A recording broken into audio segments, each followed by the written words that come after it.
We are about to begin the second great war of Internet governance. Hi, this is David Allen Greer for IEEE Computer. It started in March 14th to be exact, when the U.S. Department of Commerce announced that it would no longer be the political guarantor of the Internet domain name system. As we get our armor ready, as we put on our weapons of war, we need to know the cost of the combat and what are the real things that we bring to the fight. This war is going to be fought on several fronts, dealing with several different issues. It's highly unlikely that we're going to have a unified governance structure that governs a unified infrastructure called the Internet. But as we saw in the first great war of Internet governance, which was fought merely 15 years ago, and converted ARPANET technology, more accurately the NSFNet technology, into the modern Internet.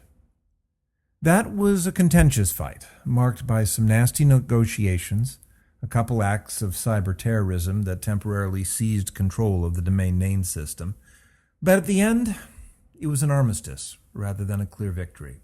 No one was happy with the solution, but all were willing to step away from the confrontation, at least for a little while, and let events take their course. The key combatants in that first war could be divided into roughly four camps.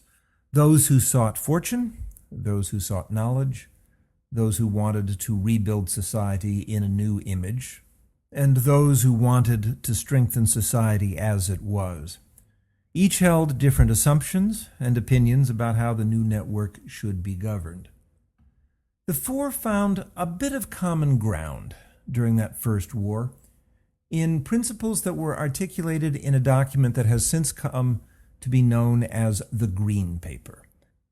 This paper, which was written by an advisor to President Bill Clinton, described the Internet principles in slightly awkward but nonetheless quite precise language: stability, competition, representation, and the fourth, private bottom-up coordination.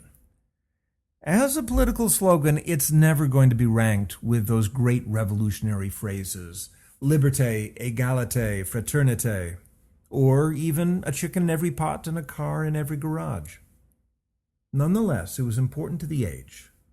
All the participants knew it, and they all knew what it meant. All of these combatants had grappled with the principles as they built the network. They knew what a stable network was and how to achieve it. They all appreciated the value of competition among particularly the domain name servers. And they also knew how the early workers were represented in the basic decision-making process, especially in the standardization process. They also knew that the ugliest of those four principles, private, bottom-up coordination, somehow captured the way that the network had been built, how people had proposed ideas, created standards, disseminated common methods. It was something of the culture of what they had done, and they were all committed to keeping it going, to bringing it forward into the new modern Internet, whatever that modern Internet might become. It was something that they felt in their souls, even if they couldn't express it in words, at least in words that ranked with the best of political rhetoric. At a recent congressional hearing, which was part of the start of our Second Great War, representatives of all those four major factions sat behind a microphone with a lawyer sitting by their side to announce to the political world that they are deeply, deeply concerned about maintaining an operational stability of this wonderful piece of infrastructure. They also expressed their support, deep support, for technical workers who designed and maintained the systems and programs that kept the Internet operating. Beyond these ideas, they diverged in their opinions on how competition should work on a network, how ideas should bubble up from the bottom of the Internet to the top, and most importantly, who was to be represented in the new governance. one that has to include multiple stakeholders. If the technical community thinks that it will be able to dominate this environment, it's likely that it's going to be mistaken.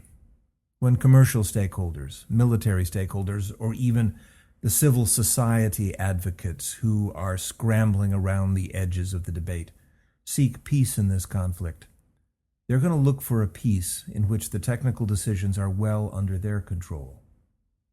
The technical community is going to be able to claim a seat at the table only by demonstrating that it understands those 4 principles, that they best articulate them, and that they are best able to move them into the future with a network that is stable, that is competitive, that is representative, and, bless its heart, has private bottom-up coordination. This is David Allen Greer for the Errant hashtag. Take care.